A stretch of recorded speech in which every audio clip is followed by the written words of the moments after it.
You're watching PaperLoud, stories you can feel, questions that change you. Because every truth has a voice. Today, we are dealing with a question that accompanies many people throughout their lives. What if you were never enough as a child? When apologies are devalued, gifts are tied to guilt, and even your faith is questioned. That is not simply strict parenting. These are toxic patterns. Important beforehand, not every difficult parent-child relationship is automatically toxic. There are differences between narcissistic personality disorder, which estimates suggest affects only about 1 to 2% of the population, dysfunctional parenting styles, and simply difficult, overwhelmed, or inconsistent parents. Today we are talking about how dysfunctional family dynamics can shape children in the long run without pathologizing every strict moment across the board. When childhood becomes a test. Imagine coming home full of pride. Instead of recognition, you hear, "You could have done better," or your parents help you move, and shortly after, cash or belongings go missing. When you ask about it, the response is, "You don't really need that anyway, and I helped you, didn't I?" Support is turned into a calculation, closeness into a balance sheet. Such situations can occur in families where affection is tied to conditions. Repeated devaluation and unfavorable comparisons can undermine self-esteem in the long term. Not every child reacts in the same way. Resilience factors such as a supportive caregiver, reliable friendships, or success at school can cushion a lot. But when the underlying message, "you are only right if," becomes constant background noise, it leaves marks. This is blame shifting. Responsibility for hurtful statements is moved from the sender to the recipient. "You are too sensitive. You are ungrateful." The child learns, "I am the cause of the disappointment." It regulates the parents in order to find peace itself. That is the breeding ground for codependency. Gratitude as a weapon. It becomes problematic when gratitude turns into currency. Don't say thank you, show it through actions. "You have never shown us gratitude." What should be voluntary and warm becomes an obligation. Apologies are not accepted but stored, later used as ammunition. Do you think an apology settles this? Years later, you never apologized. For orientation, a continuum helps. Occasional hurtful remarks, followed by apology and reconciliation.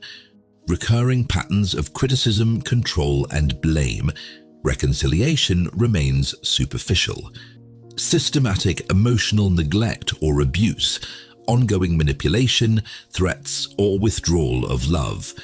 The further to the right on this continuum, the more likely long-term burdens become. But people differ in resilience. Some carry fewer marks, others more. What is decisive is the repeated, unresolved pattern. Mini strategy. If gratitude or remorse are never enough, name for yourself what is happening. This is not about closeness, but about power. This is not proof of relationship, but pressure to control. Faith, expectations, and identity.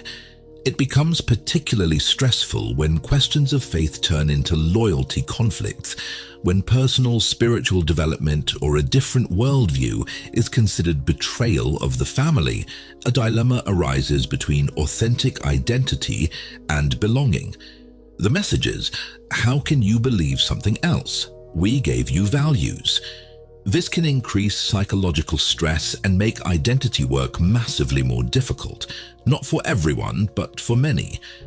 Even beyond religion, rigid expectations have an effect. What education fits the family, what partnership is acceptable, what success should look like.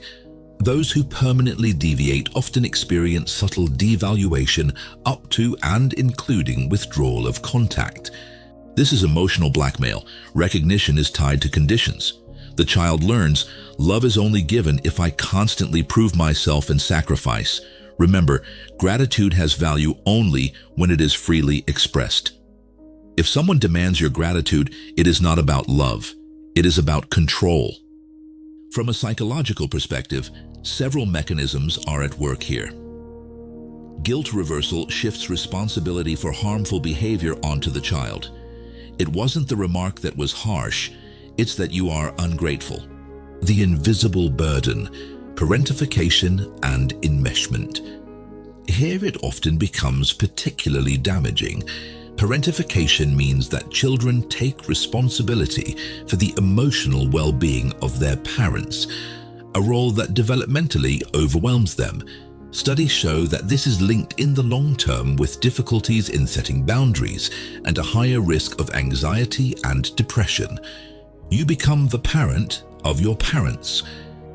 Parentification forces the child into the role of emotional caretaker, comforting, calming, explaining, while unlearning how to receive support themselves. Closely related is enmeshment, the dissolution of natural boundaries, as if you were a single, undivided emotional organism. Your mood has to adapt to the climate of your parents, not to your inner world. Real autonomy feels dangerous because it is associated with the risk of losing love. These patterns can remain unnoticed for a long time because they are often quiet. They are not the big dramas, but repeated small shifts. Help that comes back as control, care that replaces decisions, gifts that carry conditions. Checklist warning signs. Apologies are never accepted but later used against you. Help comes with hidden bills. Your own opinions, life choices, or beliefs are framed as an attack. Successes are attributed to the parents. You only manage that because of our upbringing. Boundaries are systematically ignored or framed as ingratitude. A single point does not yet make a toxic relationship, but accumulation and repetition over years are a serious sign. Ask yourself, who is really carrying whom here? If you had to be the stronger one emotionally as a child, recognize that this was never your responsibility. That guilt is not yours to carry. Interlude, culture, generational trauma, context. Parents do not act in a vacuum. Cultural norms, economic pressure, migration experiences, or war trauma can make parenting harsh and contradictory. Generational trauma means unprocessed injuries are, often unconsciously, passed down through behavior, tone, and rules. That explains why some parents love hard, not out of malice, but because they were never shown what affection without pressure looks like. This explanation, however, does not release them from responsibility. Consequences remain consequences, and they deserve to be named. Neurobiology. What chronic stress does to the body. Children who repeatedly experience criticism, humiliation, or unpredictable moods live internally in the mode, warning, something is about to happen. Stress systems remain on high alert. Later, this often shows up as poor sleep, rumination, irritability, and exhaustion. This is not a character weakness, but a comprehensible adaptation. The good news: nervous systems are capable of learning. Through safe relationships, therapy, breathing and body work, and reliable routines, the system can gradually calm. Realistic first levers. It would be misleading to claim that a few sentences are enough to change everything. Real change takes time, practice, and often professional support.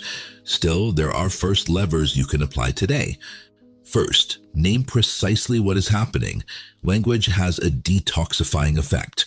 Instead of "I am ungrateful," here gratitude is being demanded as a duty. Instead of "I overreact," "My boundary is being crossed."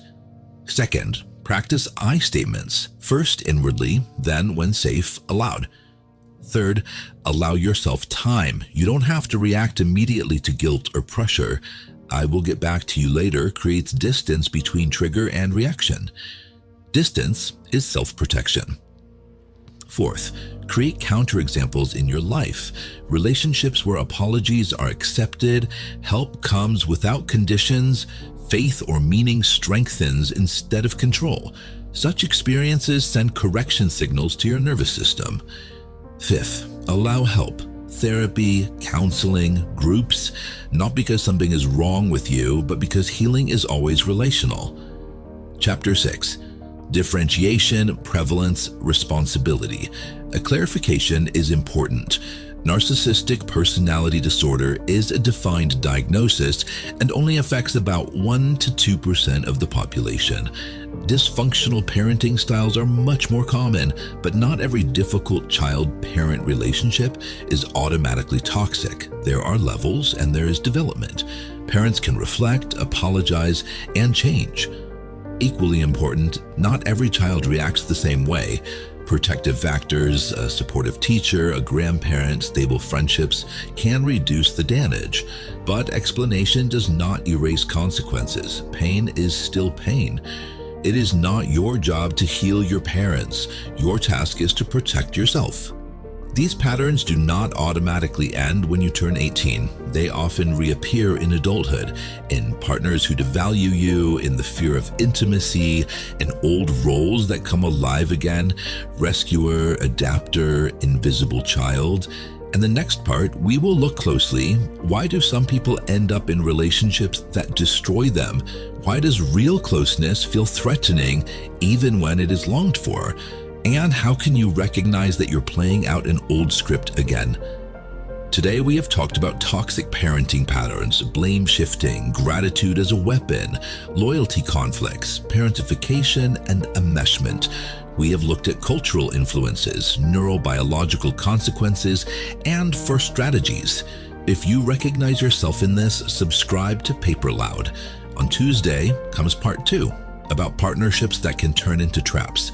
And on Sunday and part 3, with concrete strategies, setting boundaries, dealing with guilt, strengthening self-worth.